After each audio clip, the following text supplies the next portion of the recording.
شروع اللہ کے نام سے جو بڑا مہربان نہایت رحم والا ہے۔ طاسین، یہ قرآن اور کتاب روشن کی آیتیں ہیں، مومنوں کے لیے ہدایت اور بشارت ہے۔ وہ جو نماز پڑھتے اور زکوٰۃ دیتے اور آخرت کا یقین رکھتے ہیں۔ جو لوگ آخرت پر ایمان نہیں رکھتے، ہم نے ان کے اعمال ان کے لیے آراستہ کر دیے ہیں تو وہ سرگرداں ہو رہے ہیں۔ یہی لوگ ہیں جن کے لیے بڑا عذاب ہے اور وہ آخرت میں بھی بہت نقصان اٹھانے والے ہیں۔ اور تم کو قرآن خدائے حکیم و علیم کی طرف سے عطا کیا جاتا ہے۔ جب موسیٰ نے اپنے گھر والوں سے کہا کہ میں نے آگ دیکھی ہے، میں وہاں سے رستے کا پتہ لاتا ہوں یا سلگتا ہوا انگارہ تمہارے پاس لاتا ہوں تاکہ تم تاپو۔ جب موسیٰ اس کے پاس آئے تو ندا آئی کہ وہ جو آگ میں تجلی دکھاتا ہے بابرکت ہے، اور وہ جو آگ کے ارد گرد ہے، اور خدا جو تمام عالم کا پروردگار ہے پاک ہے۔ اے موسیٰ، میں ہی خدائے غالب و دانا ہوں، اور اپنی لاٹھی ڈال دو۔ جب اسے دیکھا تو اس طرح ہل رہی تھی گویا سانپ ہے، تو پیٹھ پھیر کر بھاگے اور پیچھے مڑ کر نہ دیکھا۔ حکم ہوا کہ موسیٰ ڈرو مت، ہمارے پاس پیغمبر ڈرا نہیں کرتے۔ ہاں، جس نے ظلم کیا پھر برائی کے بعد اسے نیکی سے بدل دیا تو میں بخشنے والا مہربان ہوں۔ اور اپنا ہاتھ اپنے گریبان میں ڈالو، بے عیب سفید نکلے گا، ان 2 معجزوں کے ساتھ جو 9 معجزوں میں داخل ہیں۔ فرعون اور اس کی قوم کے پاس جاؤ کہ وہ بد کردار لوگ ہیں۔ جب ان کے پاس ہماری روشن نشانیاں پہنچیں، کہنے لگے یہ صریح جادو ہے، اور بے انصافی اور غرور سے ان سے انکار کیا، لیکن ان کے دل ان کو مان چکے تھے۔ سو دیکھ لو کہ فساد کرنے والوں کا انجام کیسا ہوا۔ اور ہم نے داؤد اور سلیمان کو علم بخشا، اور انہوں نے کہا کہ خدا کا شکر ہے جس نے ہمیں اپنے بہت سے مومن بندوں پر فضیلت دی۔ اور سلیمان داؤد کے قائم مقام ہوئے اور کہنے لگے کہ لوگوں، ہمیں خدا کی طرف سے جانوروں کی بولی سکھائی گئی ہے اور ہر چیز عنایت فرمائی گئی ہے، بے شک یہ اس کا صریح فضل ہے۔ اور سلیمان کے لیے جنوں اور انسانوں اور پرندوں کے لشکر جمع کیے گئے، اور وہ قسم وار کیے گئے تھے، یہاں تک کہ جب چیونٹیوں کے میدان میں پہنچے تو ایک چیونٹی نے کہا کہ چیونٹیوں اپنے اپنے بلوں میں داخل ہو جاؤ، ایسا نہ ہو کہ سلیمان اور اس کے لشکر تم کو کچل ڈالیں اور ان کو خبر بھی نہ ہو۔ تو وہ اس کی بات سے ہنس پڑے اور کہنے لگے کہ اے پروردگار، مجھے توفیق عنایت کر کہ جو احسان تو نے مجھ پر اور میرے ماں باپ پر کیے ہیں ان کا شکر کروں، اور ایسے نیک کام کروں کہ تو ان سے خوش ہو جائے، اور مجھے اپنی رحمت سے اپنے نیک بندوں میں داخل فرما۔ اور جب انہوں نے جانوروں کا جائزہ لیا تو کہنے لگے کیا سبب ہے کہ ہدہد نظر نہیں آتا؟ کیا کہیں غائب ہو گیا ہے؟ میں اسے سخت سزا دوں گا یا ذبح کر ڈالوں گا، یا میرے سامنے اپنی بے قصوری کی دلیل صریح پیش کرے۔ ابھی تھوڑی ہی دیر ہوئی تھی کہ ہدہد موجود ہوا اور کہنے لگا کہ مجھے ایک ایسی چیز معلوم ہوئی ہے جس کی آپ کو خبر نہیں، اور میں آپ کے پاس شہر سبا سے ایک یقینی خبر لے کر آیا ہوں۔ میں نے ایک عورت دیکھی کہ ان لوگوں پر بادشاہت کرتی ہے اور ہر چیز اسے میسر ہے، اور اس کا ایک بڑا تخت ہے۔ میں نے دیکھا کہ وہ اور اس کی قوم خدا کو چھوڑ کر آفتاب کو سجدہ کرتے ہیں، اور شیطان نے ان کے اعمال انہیں آراستہ کر دکھائے ہیں اور ان کو رستے سے روک رکھا ہے، پس وہ رستے پر نہیں آتے اور نہیں سمجھتے کہ خدا کو جو آسمانوں اور زمین میں چھپی چیزوں کو ظاہر کر دیتا اور تمہارے پوشیدہ اور ظاہر اعمال کو جانتا ہے، کیوں سجدہ نہ کریں۔ خدا کے سوا کوئی عبادت کے لائق نہیں، وہی عرش عظیم کا مالک ہے۔ سلیمان نے کہا اچھا، ہم دیکھیں گے تو نے سچ کہا ہے یا تو جھوٹا ہے۔ یہ میرا خط لے جا اور اسے ان کی طرف ڈال دے، پھر ان کے پاس سے پھر آ اور دیکھ کہ وہ کیا جواب دیتے ہیں۔ ملکہ نے کہا کہ دربار والوں، میری طرف ایک نامہ گرامی ڈالا گیا ہے، وہ سلیمان کی طرف سے ہے، اور مضمون یہ ہے کہ شروع خدا کا نام لے کر جو بڑا مہربان نہایت رحم والا ہے۔ بعد اس کے یہ کہ مجھ سے سرکشی نہ کرو اور مطیع و منقاد ہو کر میرے پاس چلے آؤ۔ خط سنا کر کہنے لگی کہ اے اہل دربار، میرے اس معاملے میں مجھے مشورہ دو، جب تک تم حاضر نہ ہو اور صلاح نہ دو میں کسی کام کو فیصل کرنے والی نہیں۔ وہ بولے کہ ہم بڑے زور آور اور سخت جنگجو ہیں، اور حکم آپ کے اختیار ہے تو جو حکم دیجیے گا اس کے معال پر نظر کر لیجیے گا۔ اس نے کہا کہ بادشاہ جب کسی شہر میں داخل ہوتے ہیں تو اس کو تباہ کر دیتے ہیں اور وہاں کے عزت والوں کو ذلیل کر دیا کرتے ہیں، اور اسی طرح یہ بھی کریں گے۔ اور میں ان کی طرف کچھ تحفہ بھیجتی ہوں اور دیکھتی ہوں کہ قاصد کیا جواب لاتے ہیں۔ جب قاصد سلیمان کے پاس پہنچا تو سلیمان نے کہا، کیا تم مجھے مال سے مدد دینا چاہتے ہو؟ جو کچھ خدا نے مجھے عطا فرمایا ہے وہ اس سے بہتر ہے جو تمہیں دیا ہے۔ حقیقت یہ ہے کہ اپنے تحفے سے تم ہی خوش ہوتے ہوگے۔ ان کے پاس واپس جاؤ، ہم ان پر ایسے لشکر لے کر حملہ کریں گے جن کے مقابلے کی ان میں طاقت نہ ہوگی، اور ان کو وہاں سے بے عزت کر کے نکال دیں گے اور وہ ذلیل ہوں گے۔ سلیمان نے کہا کہ اے دربار والو، کوئی تم میں ایسا ہے کہ قبل اس کے کہ وہ لوگ فرما بردار ہو کر ہمارے پاس آئیں ملکہ کا تخت میرے پاس لے آئے؟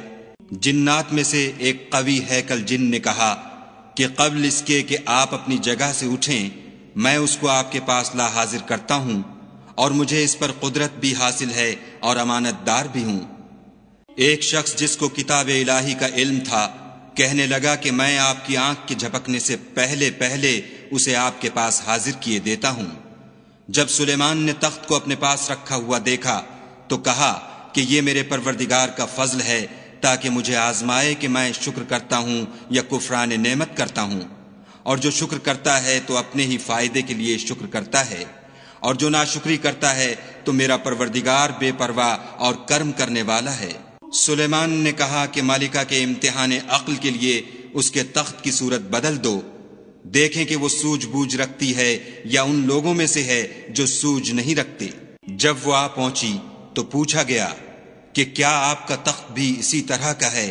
اس نے کہا کہ یہ تو گویا ہو بہو وہی ہے، اور ہم کو اس سے پہلے ہی سلیمان کی عظمت و شان کا علم ہو گیا تھا، اور ہم فرما بردار ہیں۔ اور وہ جو خدا کے سوا اور کی پرستش کرتی تھی، سلیمان نے اس کو اس سے منع کیا، اس سے پہلے تو وہ کافروں میں سے تھی۔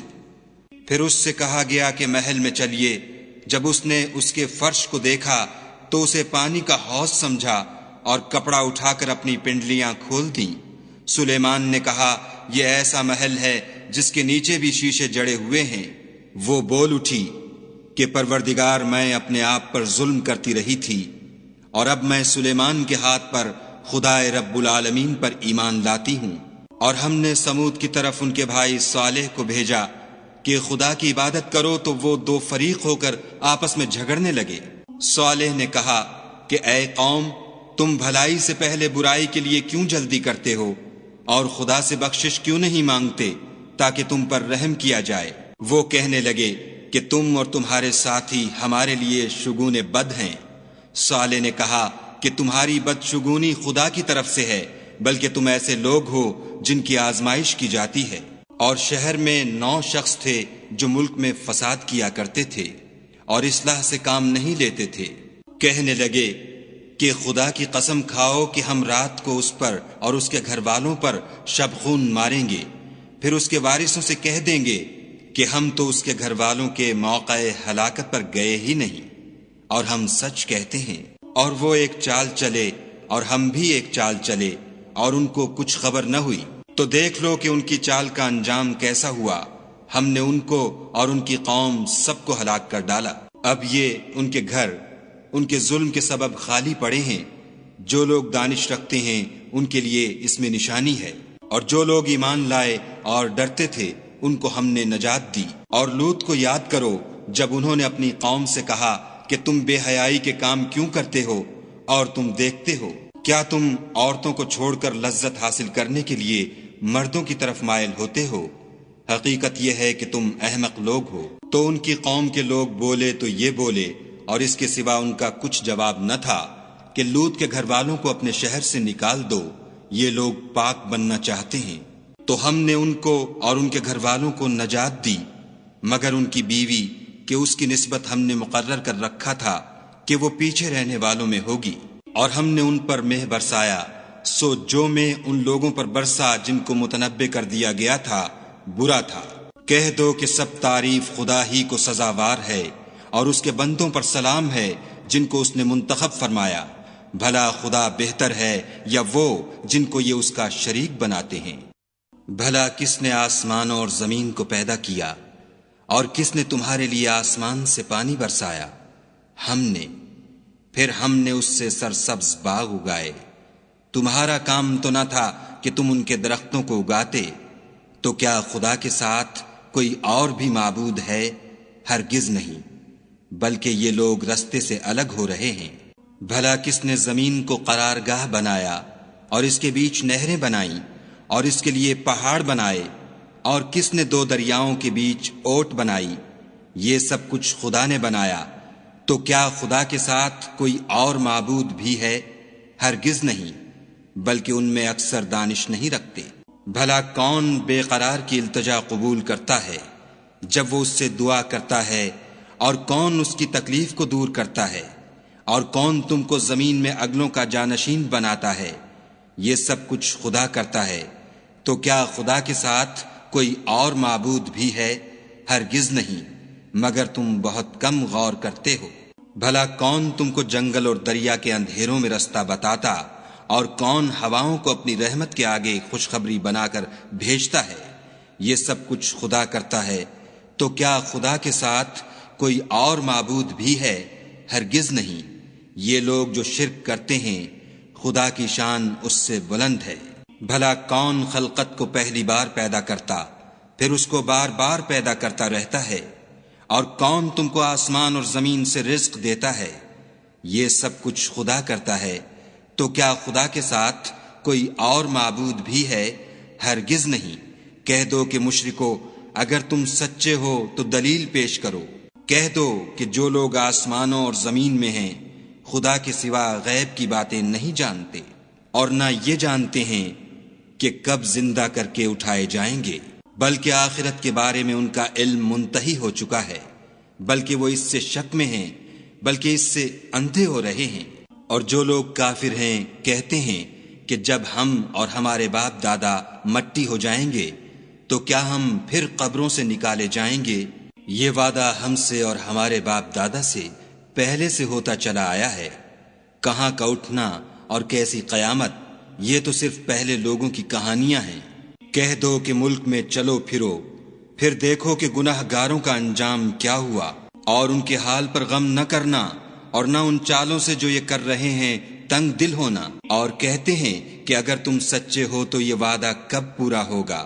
کہہ دو کہ جس عذاب کے لیے تم جلدی کر رہے ہو شاید اس میں سے کچھ تمہارے نزدیک آ پہنچا ہو، اور تمہارا پروردگار تو لوگوں پر فضل کرنے والا ہے، لیکن ان میں سے اکثر شکر نہیں کرتے۔ اور جو باتیں ان کے سینوں میں پوشیدہ ہوتی ہیں اور جو کام وہ ظاہر کرتے ہیں، تمہارا پروردگار ان سب کو جانتا ہے۔ اور آسمانوں اور زمین میں کوئی پوشیدہ چیز نہیں ہے مگر وہ کتاب روشن میں لکھی ہوئی ہے۔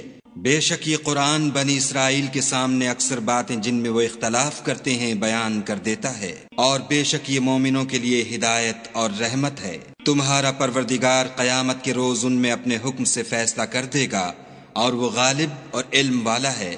تو خدا پر بھروسہ رکھو، تم تو حق صریح پر ہو۔ کچھ شک نہیں کہ تم مردوں کو بات نہیں سنا سکتے، اور نہ بہروں کو جبکہ وہ پیٹھ پھیر کر پھر جائیں آواز سنا سکتے ہو، اور نہ اندھوں کو گمراہی سے نکال کر رستہ دکھا سکتے ہو۔ تم تو انہی کو سنا سکتے ہو جو ہماری آیتوں پر ایمان لاتے ہیں اور وہ فرما بردار ہو جاتے ہیں۔ اور جب ان کے بارے میں عذاب کا وعدہ پورا ہوگا تو ہم ان کے لیے زمین میں سے ایک جانور نکالیں گے جو ان سے بیان کر دے گا، اس لیے کہ لوگ ہماری آیتوں پر ایمان نہیں لاتے تھے۔ اور جس روز ہم ہر امت میں سے اس گروہ کو جمع کریں گے جو ہماری آیتوں کی تکذیب کرتے تھے تو ان کی جماعت بندی کی جائے گی، یہاں تک کہ جب سب آ جائیں گے تو خدا فرمائے گا کہ کیا تم نے میری آیتوں کو جھٹلا دیا تھا، اور تم نے اپنے علم سے ان پر احاطہ تو کیا ہی نہ تھا؟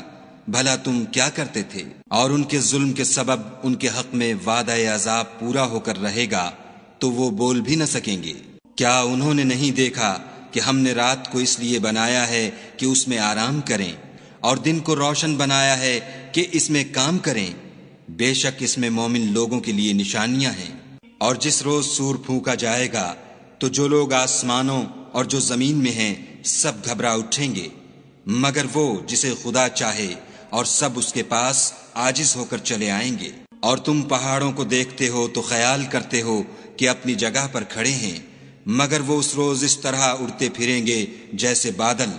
یہ خدا کی کاریگری ہے جس نے ہر چیز کو مضبوط بنایا، بے شک وہ تمہارے سب افعال سے باخبر ہے۔ جو شخص نیکی لے کر آئے گا تو اس کے لیے اس سے بہتر بدلہ تیار ہے، اور ایسے لوگ اس روز گھبراہٹ سے بے خوف ہوں گے۔ اور جو برائی لے کر آئے گا تو ایسے لوگ اوندھے منہ دوزخ میں ڈال دیے جائیں گے۔ تم کو تو انہی اعمال کا بدلہ ملے گا جو تم کرتے رہے ہو۔ کہہ دو مجھ کو یہی ارشاد ہوا ہے کہ اس شہر مکہ کے مالک کی عبادت کروں جس نے اس کو محترم اور مقام ادب بنایا ہے، اور سب چیز اسی کی ہے، اور یہ بھی حکم ہوا ہے کہ اس کا حکم بردار رہوں، اور یہ بھی کہ قرآن پڑھا کروں۔ تو جو شخص راہ راست اختیار کرتا ہے تو اپنے ہی فائدے کے لیے اختیار کرتا ہے، اور جو گمراہ رہتا ہے تو کہہ دو کہ میں تو صرف نصیحت کرنے والا ہوں۔ اور کہو کہ خدا کا شکر ہے، وہ تم کو ان قریب اپنی نشانیاں دکھائے گا تو تم ان کو پہچان لوگے، اور جو کام تم کرتے ہو تمہارا پروردگار ان سے بے خبر نہیں ہے۔